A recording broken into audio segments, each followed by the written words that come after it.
आप देख रहे हैं पॉइंट बिहार। आइए जानते हैं बिहार की आज दिन भर की टॉप और प्रमुख खबरें। बिहार में 16 दिनों तक चली वोटर अधिकार यात्रा के बाद महागठबंधन की पहली बैठक पटना के तेजस्वी यादव के सरकारी आवास पर बुलाई गई। इसमें सहयोगी दलों के प्रमुख कांग्रेस के प्रदेश अध्यक्ष राजेश राम और वीआईपी नेता मुकेश सहनी शामिल हुए, जहां सीट शेयरिंग पर विस्तार से चर्चा हुई। बिहार कांग्रेस अध्यक्ष राजेश राम ने मीडिया से कहा कि यदि बैठक में कोई औपचारिक निर्णय होता है तो जानकारी दी जाएगी। पिछली महागठबंधन की बैठक 30 जुलाई को हुई थी। अब चुनाव की तैयारी फिर से शुरू हो चुकी है।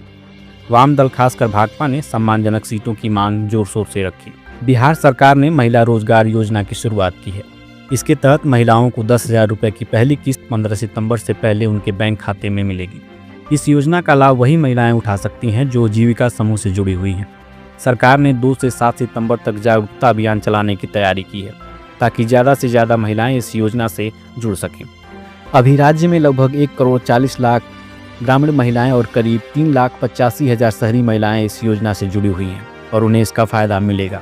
बिहार के मंत्री विजय चौधरी ने आरोप लगाया है कि कुछ लोग माई बहन योजना के नाम पर ग्रामीण महिलाओं से फॉर्म भरवा रहे हैं, जो ठगी और छलावा है।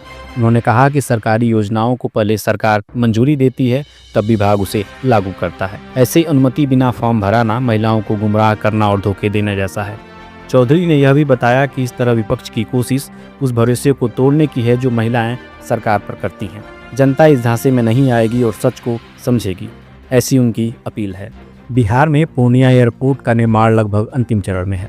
मुख्यमंत्री नीतीश कुमार 8 सितंबर 2025 को इसका निरीक्षण करेंगे, जबकि प्रधानमंत्री नरेंद्र मोदी 15 सितंबर 2025 को उद्घाटन करेंगे।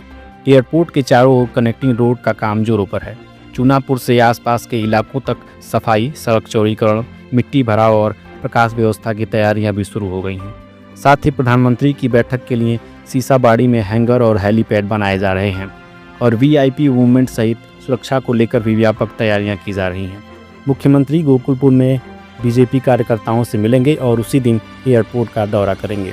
नीतीश कुमार ने अपने कार्यकर्ताओं से साफ कहा कि चुनाव अब नज़दीक है, इसलिए लोगों के बीच जाना बहुत ज़रूरी है। उन्होंने समझाया कि घर घर जाकर बताना होगा कि बिहार में क्या क्या बदला है। सड़कें बनी, बिजली और पानी हर गांव तक पहुंचा, शिक्षा और स्वास्थ्य में सुधार हुआ। 7 निश्चय योजनाओं से लोगों को सीधा फायदा मिला। नीतीश कुमार ने कहा कि जनता को यही भरोसा दिलाना है कि सरकार ने उनके जीवन को बेहतर बनाने की हर संभव कोशिश की है। उन्होंने कार्यकर्ताओं से आग्रह किया कि वे पूरी मेहनत से लोगों तक यह संदेश उनका पहुंचाएं। छठ और दिवाली पर घर लौटने वाले यात्रियों की सुविधा के लिए रेलवे ने 1 दर्जन से ज़्यादा पूजा स्पेशल ट्रेनें चलाने का फैसला किया है।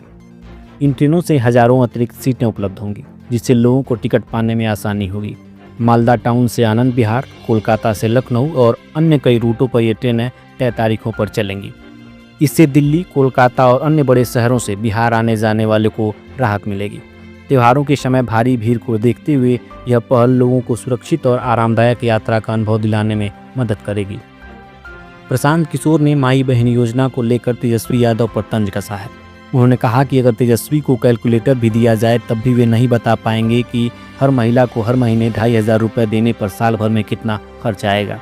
उनका कहना था कि इतनी बड़ी योजना के लिए बजट का हिसाब लगाना ज़रूरी है, लेकिन तेजस्वी इसे सही से समझ नहीं पा रहे हैं। प्रशांत किशोर ने इस बयान के जरिए योजना की सच्चाई और उसकी तैयारी पर सवाल उठाए हैं और लोगों के बीच इसे अव्यवहारिक बताने की कोशिश की। गया जंक्शन पितृपक्ष मेले के लिए पूरी तरह तैयार किया गया है। यात्रियों के लिए ज़्यादा टिकट काउंटर खोले गए हैं और बैठने, पीने के पानी, पंखे, चार्जिंग पॉइंट और रोशनी की अच्छी व्यवस्था की गई है। स्टेशन की सफाई पर खास ध्यान दिया गया है और वेटिंग रूम और शौचालय ठीक किए गए हैं। सुरक्षा के लिए सीसीटीवी कैमरे लगाए गए हैं और आरपीएफ, जीआरपी के जवान तैनात किए गए हैं। भीड़ संभालने के लिए बैरिकेडिंग की गई है और प्राथमिक उपचार की सुविधा भी उपलब्ध कराई गई है ताकि मेले में आने वाले श्रद्धालुओं को किसी तरह की कोई दिक्कत न हो। बिहार विधानसभा चुनावों से पहले तेजस्वी यादव ने बीजेपी जेडीयू की डबल इंजन सरकार पर हमला बोला और आम जनता से 10 सवाल पूछने की अपील की।